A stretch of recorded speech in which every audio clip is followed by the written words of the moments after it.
ikaw ay naninigarilyo pa rin sa oras na ito, tigilan mo na. Narito ang tips, tapusin ang video.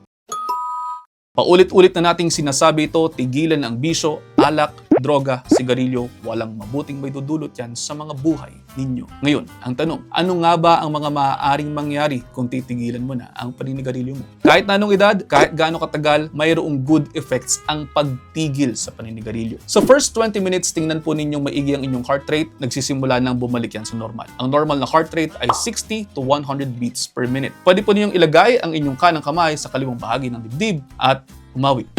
Bilangin kung ilang beses magbi-beat ang heart ninyo. After 8 hours, nagsisimula nang mag-recover ang inyong oxygen levels kasi yung carbon monoxide level sa dugo ay nagre-reduce by half. After 48 hours, nagki-clear na po ang inyong lungs ng mucus at po pwedeng nag-i-improve na rin ang panglasa at pang-amoy ninyo. After 72 hours naman po pwede pong magsimulang makaramdam na kayo ng mas maayos na paghinga kasi nakaka-relax na yung inyong bronchial tubes. Isa pa, tumataas na rin ang energy levels mo sa mga oras na ito. After 2 to 12 weeks naman na wala kang intake ng yosi, better na rin po ang pagpapump ng inyong puso at mas magiging maayos na rin ang contractions ng inyong muscles. After 3 to 9 months, mag-i-improve na ang inyong mga ubo at breathing problems kasi nag-i-increase na by up to 10% ulit ang inyong lung function. And after 1 year, yung risk mo ng heart attack ay nababawasan na rin by half kung ikukumpara ang mga lungs ninyo sa mga lungs ng naninigarilyo pa rin. And after 10 years,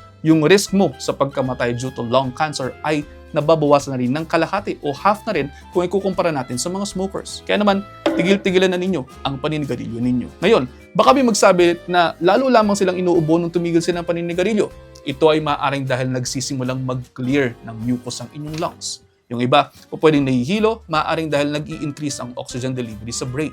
Yung iba, tumataba daw sila. Malamang sa malamang dahil nag-i-increase na rin po ang appetite. Pero ding iba, nakakaranas ng cravings, pagkairita, ito po ay maaaring dahil sa nicotine withdrawal. Tandaan, ang mga ito ay maaaring temporary lamang. O pwede rin pong tingnan ito bilang sign ng healing dahil nagre-recover ang inyong katawan sa epekto ng paninigarilyo ninyo. At syempre, may management naman tayo dyan tulad ng deep breathing exercises, movement, healthy snacking at dyan din po papasok ang regular counseling sa inyo na makukuha naman po ninyo sa cessation ng smoking or sa smoking cessation programs. Oo, it may not be easy pero marami po ang nakakagawa nito. Isipin ninyo, yung mga tao naninigarilyo tapos na-diagnose ng tumor, biglang tigil, nakakaya nila ng walang epekto.